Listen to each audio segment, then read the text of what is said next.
Tallinn on esitanud taotluse riigile, et eraldada uuele haiglale maa-aluse korruse ehitamiseks 50 miljonit eurot. Kaitseinvesteeringute kasvamisel on hea aeg mõelda ka tsiviilkaitsele, mistõttu riigi lisaeelarves võiks sellele olla ruumi.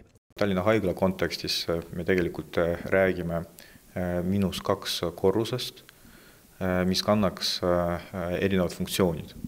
See võiks olla pommivariant, aga samas see oleks lisaressurss, välihaigla ressurss juhuks, kui operatiivselt oleks vaja luua täiendavaid voodikohti. Praegu pole ei Tallinnas ega Eestis ühelgi haiglal maa-alust varjendit. Soomes ja Rootsis on need aga väga levinud. Vahetult pärast teist maailmasõda ehitatud haiglad on maailmas varjenditega, kuid rahuajal hakati rohkem mõtlema energia ja raha säästmisele, mistõttu on sügavamad korrused jäänud tegemata. Haigla keldrikorrus peaks olema võimeline iseseisvalt funktsioneerima ning seda võib rakendada mitmel viisil. Kui me räägime kontekstis siis nüüd sõjameditsiin, siis kindlasti peab olema sellele personalile ja sellele patsiendile ohutu keskkond. Elektrit saab tänapäeval generaatorist ja vett saab ka kuidagi tuua, aga ilma personalita, ilma ravimiteta ja ilma ohutu keskkonnata raviteenust osutada ei saa.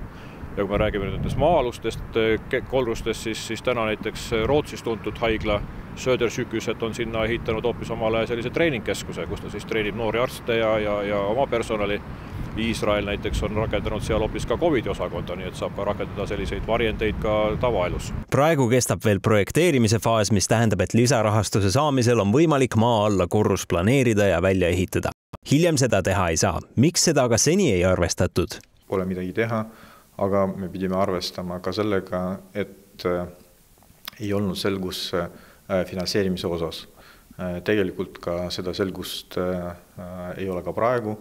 Me ei tea, kas ja kui palju riik osaleb selle projekti finantseerimisel. Ja just sellepärast me ka valitsuse poole järjekordselt pöördume. Linnapea loodab, et arutelu tõstatatakse ning lisarahastus saab riigi poolt rohelise tule. Otsustamiseks aga aega napib, sest projekteerimistööd juba käivad.